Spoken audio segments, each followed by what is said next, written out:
सोचिए, भारत का पहला महान साम्राज्य मौर्य साम्राज्य, जब वो गिरा तो उसके पीछे क्या बचा? सिर्फ एक बहुत बड़ा खालीपन। तो आज हम यही देखने वाले हैं कि इस खालीपन को आखिर भरा किसने। बात होगी दो ऐसे राजवंशों की जिन्होंने इतिहास को एक बिल्कुल नई दिशा दी, शुंग और कण्व।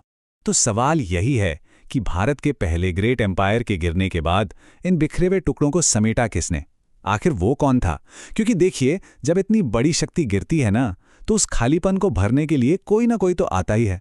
और इसका जवाब है शुंग राजवंश। अब हो सकता है कि ये नाम मौर्य या गुप्त वंश जितना जाना पहचाना ना लगे, है ना? लेकिन ये जानना बहुत जरूरी है कि इसी राजवंश ने भारतीय इतिहास के बहुत ही क्रिटिकल मोड़ पर बागडोर संभाली थी। तो चलिए शुरू करते हैं। देखते हैं कि इस नए वंश की कहानी आखिर शुरू कैसे हुई। और इसकी शुरुआत होती है एक ऐसी ड्रामेटिक घटना से जिसने सत्ता का पूरा खेल ही बदल के रख दिया। और इस पूरी कहानी के सेंटर में है एक आदमी, पुष्यमित्र शुंग। कौन था ये? ये था आखिरी मौर्य सम्राट बृहद्रथ का सेनापति। पर वो सिर्फ एक जनरल नहीं था, वो एक बहुत ही एम्बिशियस, मतलब बहुत ही महत्वाकांक्षी आदमी था। और उसने एक दिन सबके सामने अपने ही राजा को मारकर सत्ता पर कब्जा कर लिया। सोचिए। और देखिए, ये कोई छोटी मोटी बात नहीं थी। पुष्यमित्र एक ब्राह्मण था और इसका मतलब ये हुआ कि मगध के सिंहासन पर पहली बार एक गैर क्षत्रिय यानी एक ब्राह्मण वंश का राज शुरू हो रहा था। ये सदियों से चली आ रही परंपरा का टूटना था। A big deal. अकेले पुष्यमित्र ने ही करीब 36 साल राज किया और उसके वंश ने कुल मिलाकर 112 साल मगध पर अपनी पकड़ बनाए रखी। मतलब ये काफी लंबा वक्त था। अच्छा, अब कहानी में आता है एक बहुत ही इंटरेस्टिंग ट्विस्ट, जिसे हम कह सकते हैं शुंग पैराडॉक्स। पुष्यमित्र का जो पूरा शासनकाल है ना, वो कॉन्ट्रडिक्शन से यानी विरोधाभासों से भरा हुआ है, खासकर धर्म को लेकर। और ये एक ऐसी पहेली है जिसे हिस्टोरियंस आज तक सॉल्व करने की कोशिश कर रहे हैं। एक बात तो बिल्कुल साफ है, पुष्यमित्र एक कट्टर ब्राह्मण था और उसे भारत में वैदिक परंपराओं और यज्ञों को दोबारा रिवाइव करने का क्रेडिट दिया जाता है। ये वही परंपराएं थी जो मौर्य काल में, खासकर अशोक के समय में, थोड़ी पीछे चली गई थीं। तो फिर कॉन्ट्राडिक्शन क्या है? वो ये है, दिव्यावदान जैसे जो पुराने बौद्ध ग्रंथ हैं, वो दावा करते हैं कि पुष्यमित्र बौद्ध धर्म के अनुयायियों पर जुल्म ढाता था। इन किताबों में लिखा है कि उसने कई बौद्ध स्तूप और मठों को तुड़वा दिया था। तो हमारे सामने दो बिल्कुल अलग तस्वीरें बन जाती हैं। एक तरफ वो बौद्ध धर्म का दुश्मन दिखता है और दूसरी तरफ उसका संरक्षक। भला ये कैसे हो सकता है? और यहीं पर दूसरा पक्ष आता है जो इस पहेली को और भी उलझा देता है। सच ये है कि पुष्यमित्र के ही शासनकाल में सांची और भरूच के जो महान बौद्ध स्तूप हैं, उन्हें न सिर्फ बड़ा किया गया बल्कि उनका साइज लगभग दोगुना कर दिया गया। उन पर लकड़ी की जगह पत्थर की खूबसूरत रेलिंग और गेट्स लगाए गए, जो शुंग कला का एक शानदार नमूना माने जाते हैं। अब ये तस्वीर तो उसकी बौद्ध विरोधी इमेज से बिल्कुल भी मैच नहीं करती है। तो चलिए, धर्म के इस विरोधाभास से थोड़ा आगे बढ़ते हैं और शुंग काल के दूसरे एस्पेक्ट्स को देखते हैं, यानी युद्ध और संस्कृति। क्योंकि ये दौर सिर्फ धार्मिक खींचतान का ही नहीं था। पुष्यमित्र के सामने दो बड़े मिलिट्री चैलेंजेस थे। एक तो विदर्भ का घरेलू युद्ध और दूसरा, जो कहीं ज्यादा बड़ा खतरा था, वो था उत्तर पश्चिम से यवनों का हमला। यवन मतलब इंडो ग्रीक्स।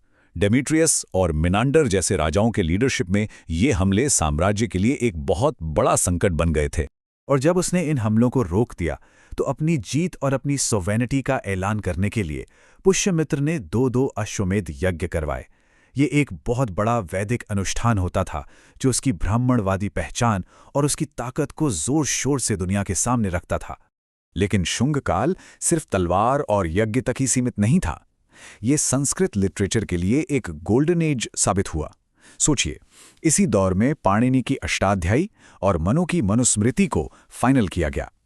महान कवि कालिदास ने अपना मशहूर नाटक मालविकाग्निमित्र लिखा।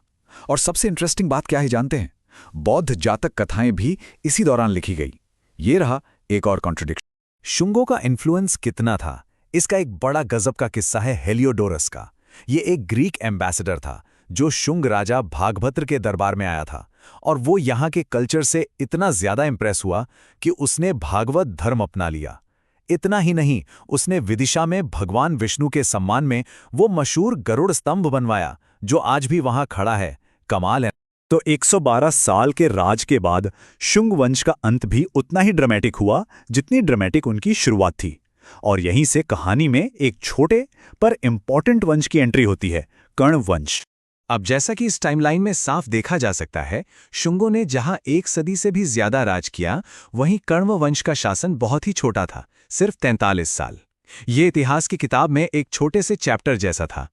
और यहां पर इतिहास ने जैसे खुद को दोहराया, ठीक वैसे ही जैसे पुष्यमित्र ने अपने राजा को मारा था, आखिरी शुंग शासक देवभूति को भी उसी के मंत्री वासुदेव ने मार डाला। और इसी वासुदेव ने फिर कण्व वंश की नींव रखी। इस वंश में कुल 4 राजा हुए, वासुदेव, भूमिपुत्र, नारायण और सुशर्मा। इनका राजपाट ज्यादातर शांत ही रहा। इन्होंने बस मगध में एक तरह की स्टेबिलिटी बनाए रखी और शुंगों के जाने के बाद जो खालीपन आया था उसे भरा। तो सवाल यह है कि इस पूरे दौर की, यानी शुंग और कण्व काल की लेगेसी क्या है?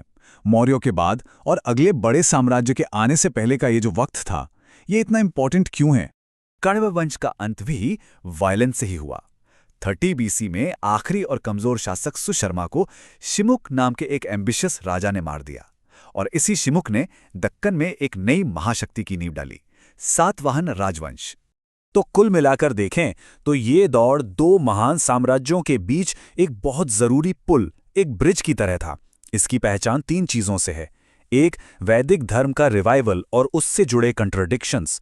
2, बाहरी हमलों से सब कॉन्टिनेंट की रक्षा। और 3, संस्कृत लिटरेचर का जबरदस्त विकास।